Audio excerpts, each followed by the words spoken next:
Video games can be many things: a source of fun, an escape from reality, or even the spark of a dream.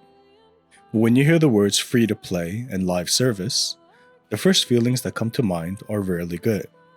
We've seen too many launches that are half finished, packed with pressure to spend, and lacking soul. And yet, quietly in the background, there has been a game that turned that story upside down: Warframe.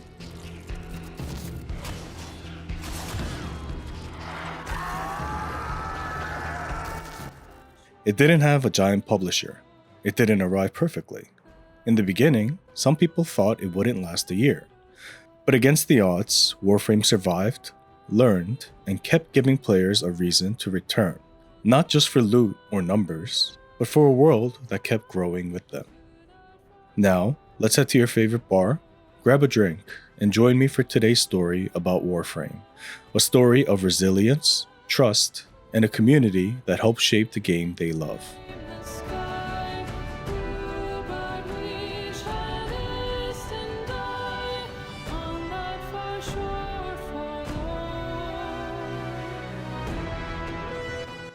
Our story begins in London, Ontario, with a university student who loved making games more than he loved sleep, James Schmalz. He wrote small projects in his spare time and sold one of them to a magazine for a little money. It wasn't much, but for him, it proved something important.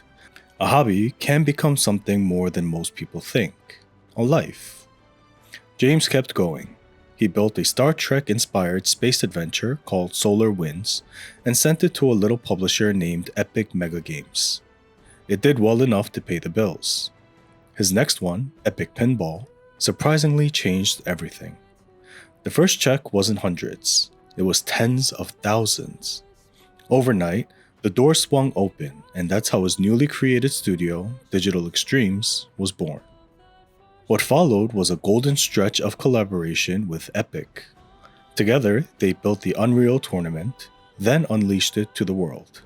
A tiny international team bounced between Canada and North Carolina, sketching weapons, tweaking alt fires, playtesting until their fingers were sore. Thanks to that grind, the gunplay had its own personality. Rockets felt like steel slamming steel.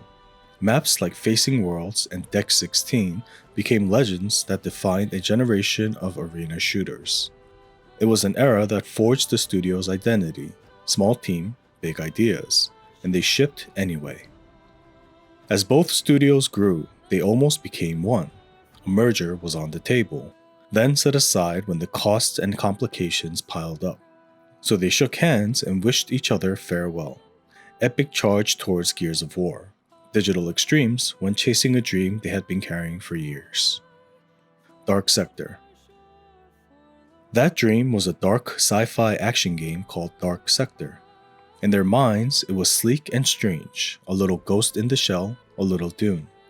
Organic metal, space ninjas, ancient armor pulled forward into the future. With that vision in their pocket, they took it to publishers around the world. But reality can be harsh. The response was cold because sci-fi doesn't sell. Notes started coming in. Could it feel more like the big hits of today? Could the hero show his face? Less mask, more military, less weird. If you've ever made something you love and watched it get sanded down, you know that feeling. So they did what many independent studios do when their dream doesn't land. They took on work for hire. The jobs kept the lights on, but the cost was real. Work for hire pays the team, yet it rarely feeds the soul. You grow to meet a contract, then shrink when it ends. You spend more time asking permission than making bold decisions. Digital Extremes was the only major studio in their city. Their people had roots: friends, families, mortgages. They pushed to keep contracts flowing so the team could stay together instead of mass scale up and then lay off afterward. Even then, a quiet lesson kept repeating in the background: when you control your game, you build better. When you chase someone else's plan, you bend until you break. The game that finally shipped in 2008 kept the same name, Dark Sector, and a few echoes of the original vision. But the mask came off and the weirdness was stripped away. The far future space setting was pulled back to a grounded, modern, Eastern European war zone. The acrobatic space ninja became Hayden Tenno, a government operative infected mid-story. The suit wasn't a mythic second skin anymore, it was a late-game symptom. Combat leaned harder on guns, with the iconic glaive turned into a context tool and QTE finisher rather than the center of a fluid, fast moveset. Co-op and stranger ideas were trimmed in favor for a more Resident Evil 4-like design to match the trend. The palette grew grittier, the tone more military, the design more linear. Reviews were fine, sales were fine, but it wasn't the future they had pictured. By the early 2010s, the industry was shifting. Publishers pulled more projects in-house. Mid-sized studios found fewer doors open. Bets got bigger and risks got sharper. And in the back of their minds, the old spark from Dark Sector still glowed.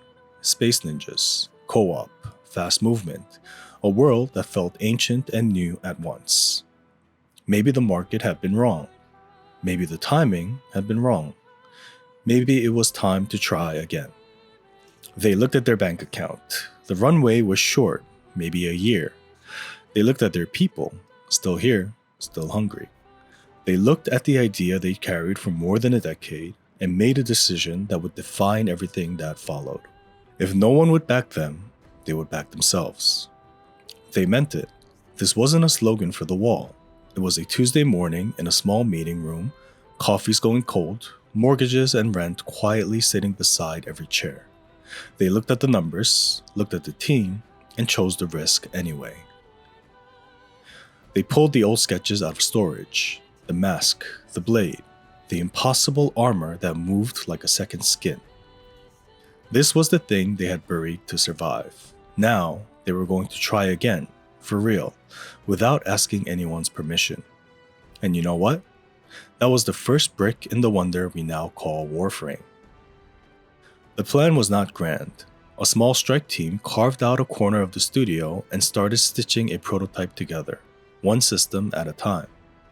Mornings were for contracts that kept the lights on, nights and weekends were for the strange, fast game they actually wanted to make. A rifle that snapped and sang, a sword that felt like lightning in your hands, sliding, wall running, the joyful wrongness of moving faster than you should through a corridor that suddenly felt too small for you. It didn't look like it does today. Early builds were awkward. Guns sounded like staplers, animations clipped through walls. The camera fought you. Someone would fix one bug and make 3 new ones, but under the mess there was a heartbeat. You could feel it when a slide carried into a leap, and the leap into a slash, and the slash into a burst of gunfire that somehow landed true. Flow, then more flow, and if you lost it, you wanted to try again until you found it. They knew they couldn't go the old route. They had already pitched Space Ninjas for years and heard the same notes again and again. So they flipped the table. No middlemen, no publisher approvals. Build a game, show it raw, and ask players to help shape it. It was a bet on honesty as much as it was a bet on design. To survive the sprint, they needed more cash.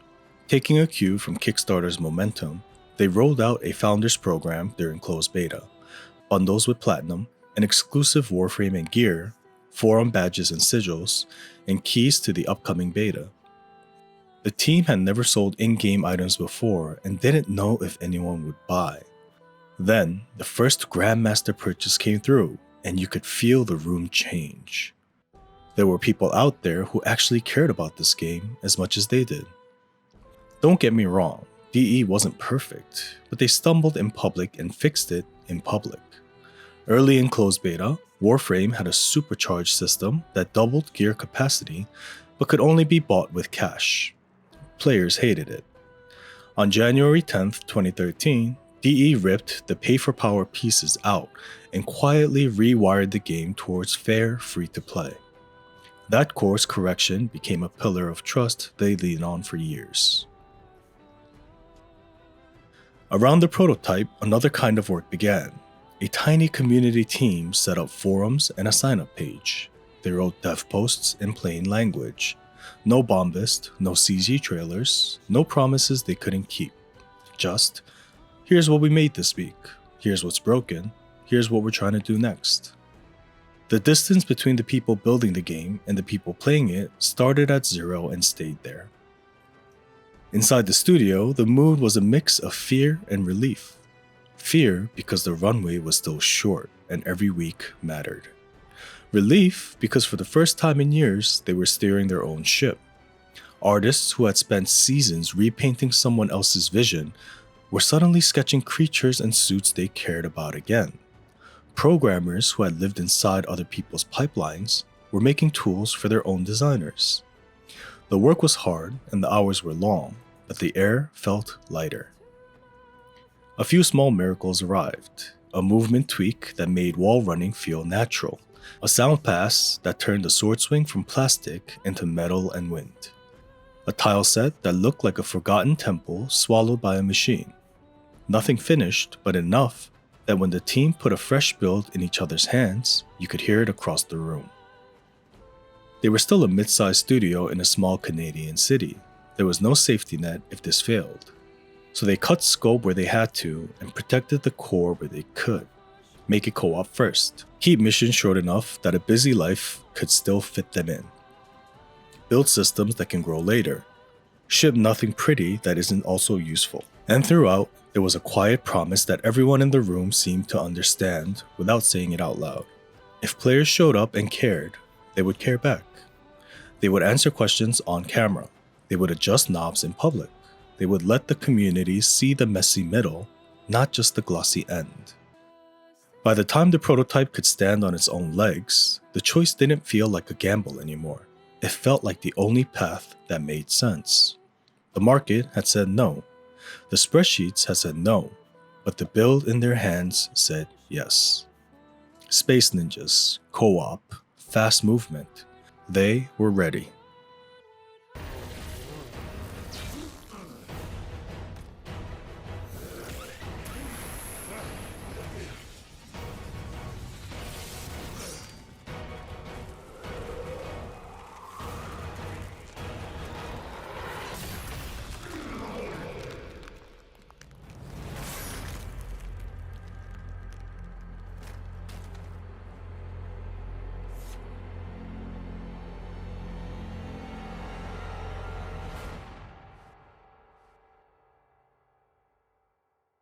In early 2013, with open beta only a few months away, Digital Extremes had a playable game and a problem.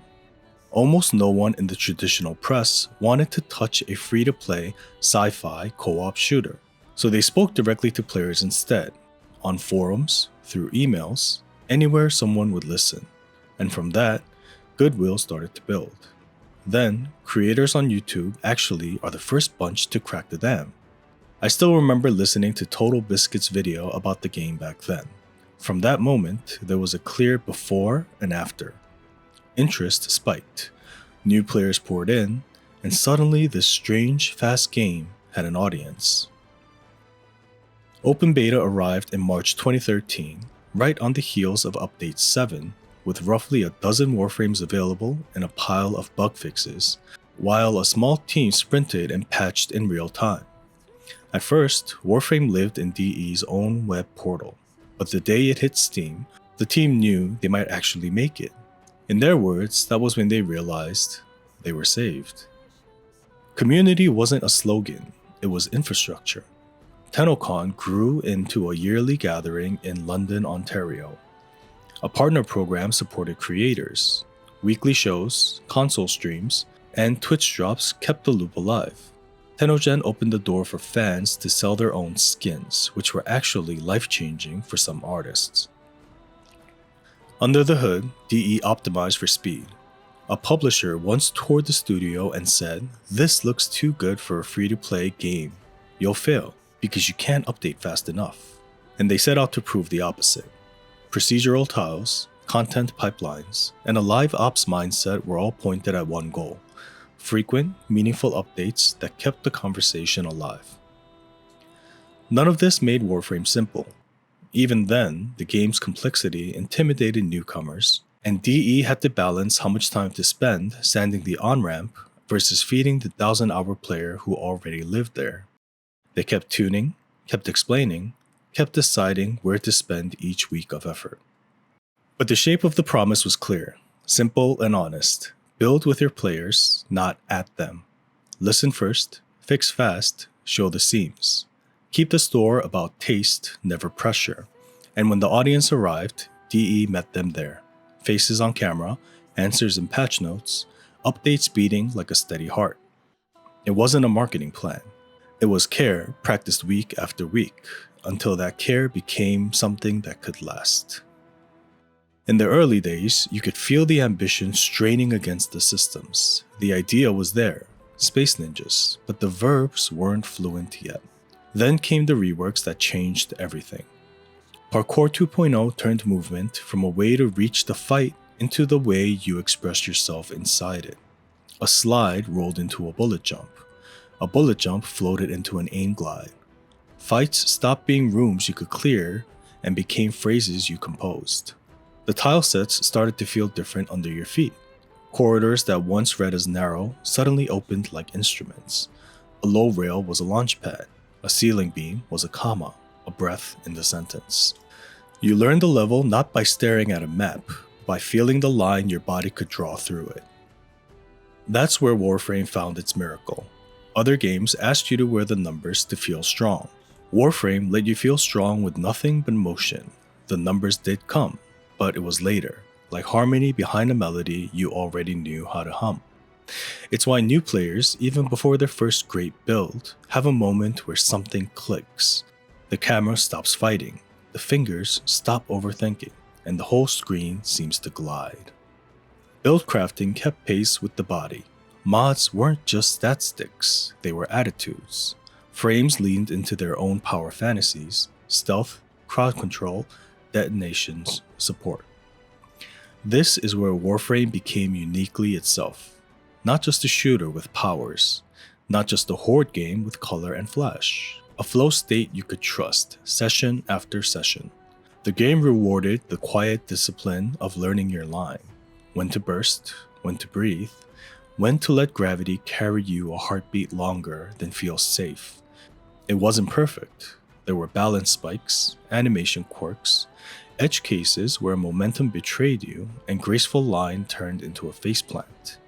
But the philosophy never drifted. If something killed flow, it got sanded. If something made you grin mid-vault, they found a way to let you keep it. Warframe didn't just get faster, it learned to speak. Movement became the studio's North Star, and once the body could sing, Warframe was ready to say something more with its voice.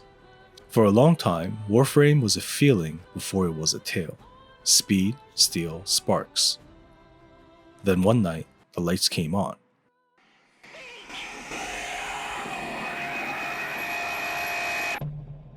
Rap, tap, tap. The second dream changed everything. We weren't just remote cameras inside Metal Saints. We were children who had survived the unthinkable, reaching through distance with a power called transference. The reveal didn't make us smaller, it made the world larger. Lotus stopped being a mission voice and became a person with a past. The Stalker stopped being a jump scare and became a wound that wouldn't close. Many of us remember exactly where we were when that cutscene played. Do you know how rare that is for a live service game? The War Within took that spark and asked us to hold it like a flame cupped in both hands. The Queens, tensions, trials. Power that bites you if you don't respect it. We learned control, not just damage. That sometimes, courage is the art of standing still when every nerve tells you to run. Chains of Harrow whispered instead of shouted. Rel's voice on bad radio. The man in the wall in the corner of your eye. Grief spelled in flicker and silence. Smaller than the showpiece quests, but it left fingerprints on everything after. The sacrifice gave the past a face. Umbra wasn't made for us. He remembered who he was. Lifting the blade with him felt different because the blade shook. You weren't puppeteering a weapon, you were sharing a wound. For the first time, the suit looked back. And in that gaze, we saw that power could grieve.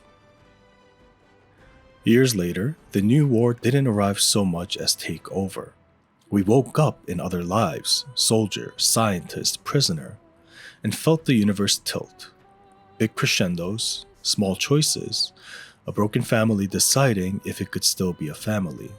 It wasn't perfect, it was brave, and it was wonder. And then came 1999. Neon, grit, guitar, and a grin you can't quite explain. Let's just say it is one of the most unapologetically gooner thing I can imagine in an online game. Audacious, stylish, and somehow tender underneath the swagger. The story didn't replace the flow, it framed it. Suddenly, the sprint across a bridge meant more because we knew who we were running toward. A quiet room after a fight meant more because we knew who we were without the suit on. The best quests didn't make us stronger, they made us care. This part wasn't flawless either. Waiting between chapters hurts. Newcomers struggled to find the order. Some beats landed softer than they should have.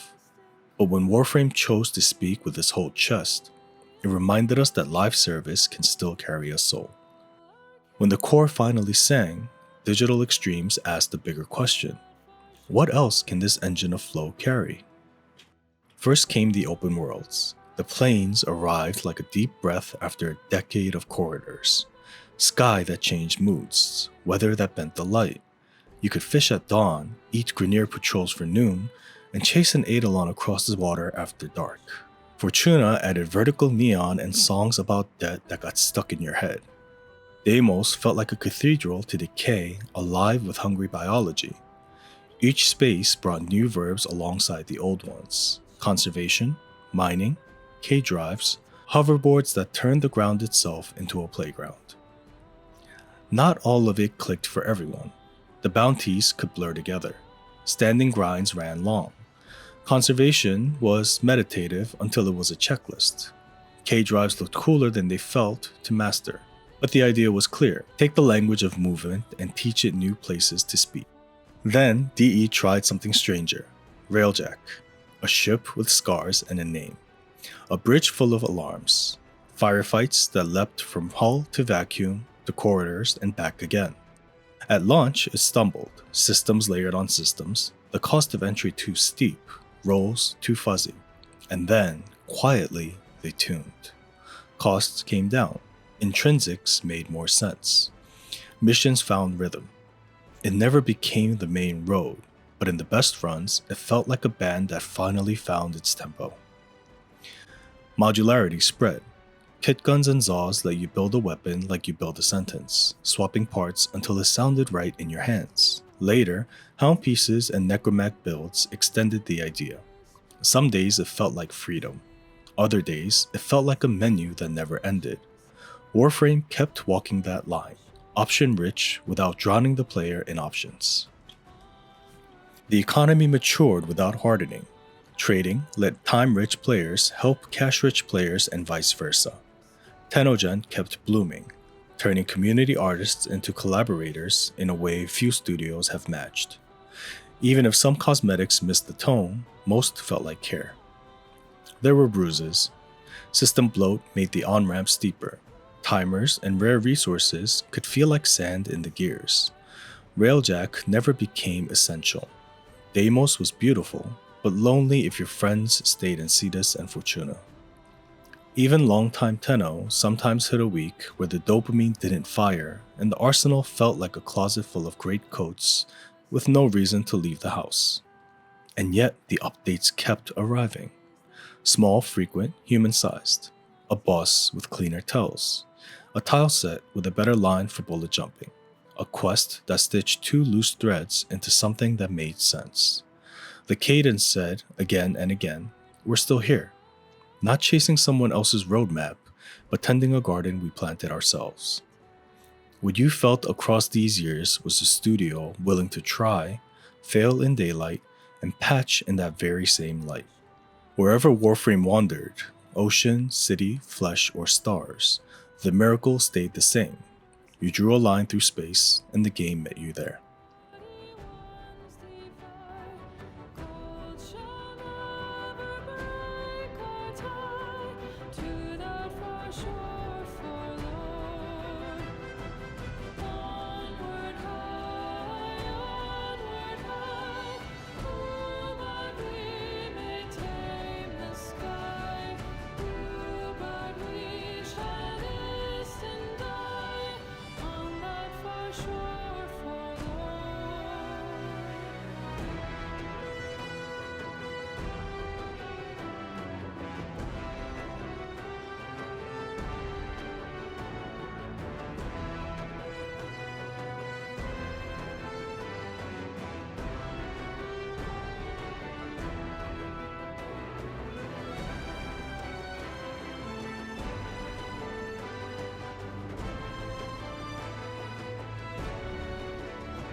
After all of this, the question and the answer is simple.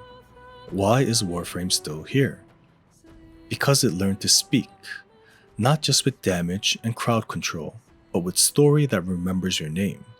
The Second Dream, The War Within, Umbra's Tremor, the strange hush of Chains of Harrow, the audacity of the New War, the neon grin of 1999, each said in its own way that a live game can carry a soul. Because the people making it chose to show their work. Dev streams in a lunchroom, patch notes that admit mistakes, updates that start messy and end clean. None were perfect on day 1. Most found their shape by day 100. Because the economy respected the room, trading lets time and money meet in the middle. Cosmetics mostly kept the taste over pressure. Tenogen turned players into partners and kept the art personal. Because it kept trying. Some ideas stuck, some did not, but the willingness mattered as much as the win. Because the vision that started in that small room never left. If you're new and having trouble, don't try to swallow the star chart whole. Pick a frame that feels like you. Put 2 or 3 mods on that make sense, and learn one clean line through one tile set. Feel the game in your hands before you hunt the perfect build. Tomorrow will come. If you're lapsed, the door never really closes. Your favorite weapon still hums. Your muscle memory will find the angle on that rail, the glide over that gap.